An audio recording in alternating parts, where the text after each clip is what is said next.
So we've all heard it before that more than 50% of engineering students drop out before graduating. But have you ever wondered why? It's not due to the difficulty of engineering itself, but due to something much deeper than that.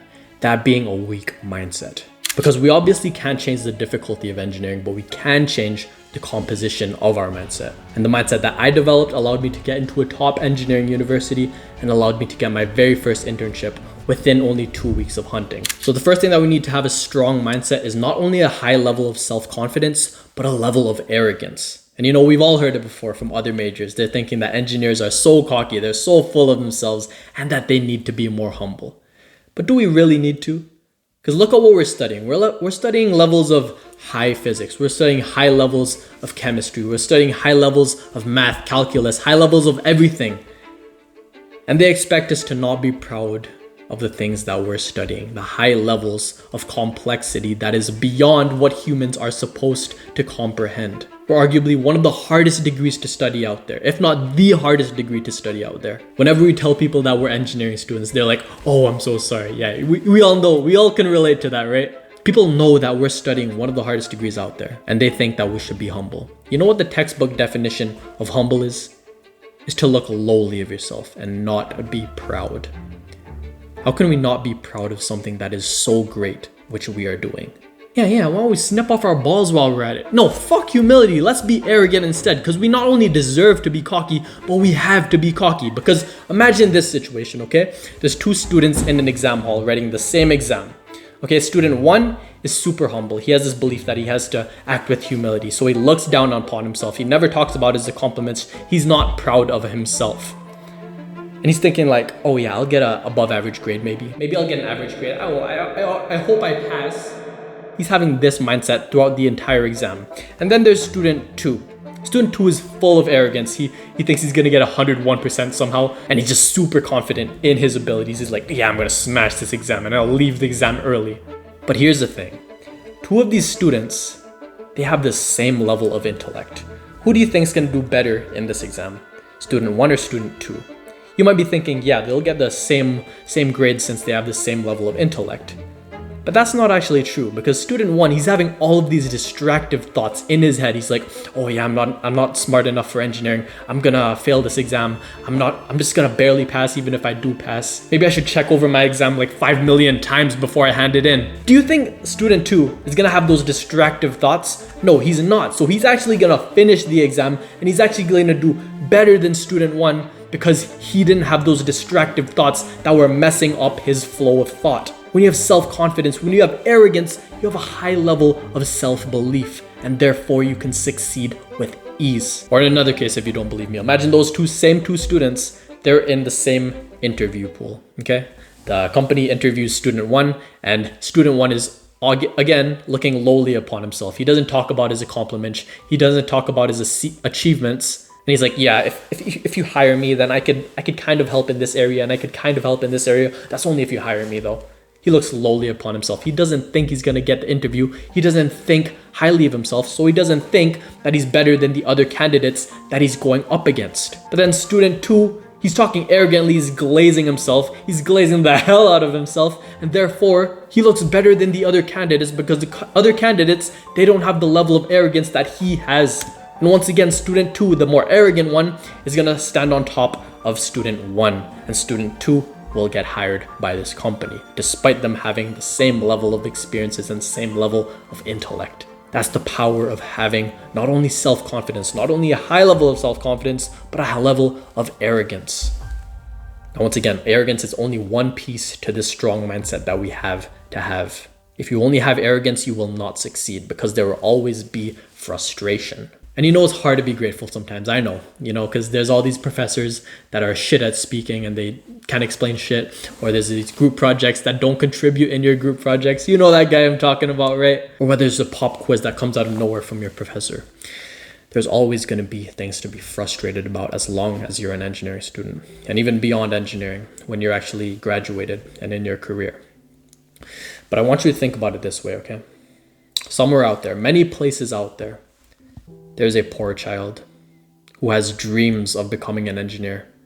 He looked at the plane for the first time, flying across the sky, and he was like, wow, that's so awesome. I want to build one. And he looked at a rocket ship flying across the sky, and he's like, wow, that's awesome, I want to build one. And he saw a bridge that was super huge and structurally in shape. And he was like, I want to build one.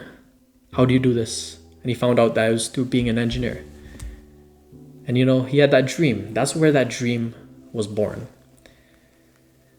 But realistically, I'm just being truthful here. Is it realistic for this poor child? Poor child, God bless him, but is it realistic that he's going to reach an engineering career, given where he's at? There's a lot of poor children out there who can't even afford 2 meals a day. They're lucky to get 3.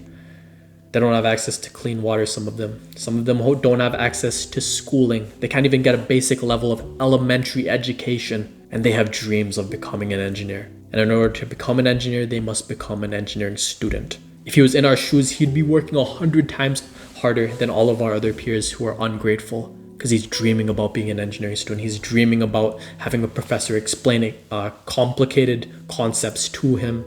He's dreaming about having a notepad to write all of his notes in and store all of his knowledge into. He's dreaming about having a laptop that works, that he can do his research on and do his work on and do his assignments on. He's dreaming about talking to other engineering students and talking about his ambitions to be an engineer who builds planes, who builds rocket ships, who builds bridges. He is dreaming of being an engineering student. Does that dream of his sound familiar? Yeah, that's you. He is dreaming of your situation. You're living his dream, that poor child. While this poor child is hoping for an elementary education, we're just complaining about how our laptop only has like 2 hours of battery life, while he's hoping for some sponsor to help him get its education that he wants. We're over here complaining about SolidWorks crashing. While this poor child is hoping for an elementary school to be built nearby, we're over here complaining about not having enough outlets in the lecture hall. While this poor child is hoping that for some way that he can work towards his dream career, we're over here complaining that the professor won't give us a deadline extension for an assignment that's worth like 1%. It's so hard to find other people that are grateful for engineering and grateful for the opportunity to study, because everyone else is just complaining. What I call pretend engineers is people that cheat throughout their assignments and throughout their exams. They're busy playing video games and they're busy skipping lectures. They're too busy doing some random bullshit to be grateful for engineering and the education that we have to work towards engineering.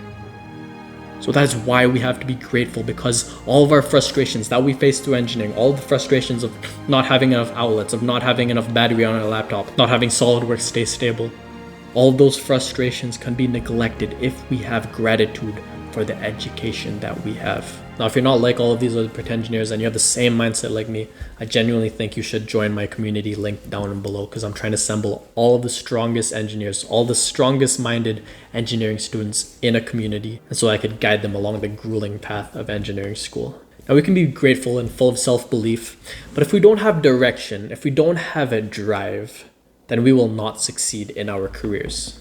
Because if one doesn't know which port he's sailing to, how does he know which winds are favorable, right? So the way to beat lack of drive is having purpose. And if you made it this far, I'm pretty sure that you have a sense of purpose in you, because you're watching more engineering content on your free time away from engineering school, right? Away from your engineering standard courses. But you know that the other students around you, your other peers, what I call pretend engineers, don't have that level of purpose. And that's why they're not going to succeed as much as you, because you have this strong mindset, which includes that sense of purpose in engineering. We not only see engineering as a career, but we see it as a full-on responsibility. We see it as a mission, because we as engineers have a responsibility to develop humanity towards a better future, not a worse one. We as engineers are going to be developing medical devices that is going to save human lives and save people on the brink of death. Devices to help people suffering from tragedious diseases. Design systems which avoid disasters for human beings. We're going to be developing buildings, structural integral buildings that have zero chance of disaster. Developing sustainable forms of energy, which is going to reverse climate change and reverse global warming and clean up this planet, which is full of pollution, full of litter. We have a responsibility to not only protect humanity, but protect this planet. Even the smallest of things that engineers do, like building or designing baby toys, that's going to help the development of a small young human brain. Everything engineers do help humanity. Everything engineers do help this world. Everything engineers do is for the better. Engineering is our purpose. And that is why we need to have a strong mindset so that we do not fail. so that we succeed, so that we skyrocket our success above all of these other engineers that don't have purpose, that don't have gratitude, that don't have any ambition towards engineering. We must succeed, and in order to do so, we must have the strong mindset that I talked about in this video. And if you've agreed with what I said, and you want to develop a strong mindset, and you want to have all the knowledge to skyrocket your career as an engineering student, then I really do, really think that you should join the program that I mentioned earlier.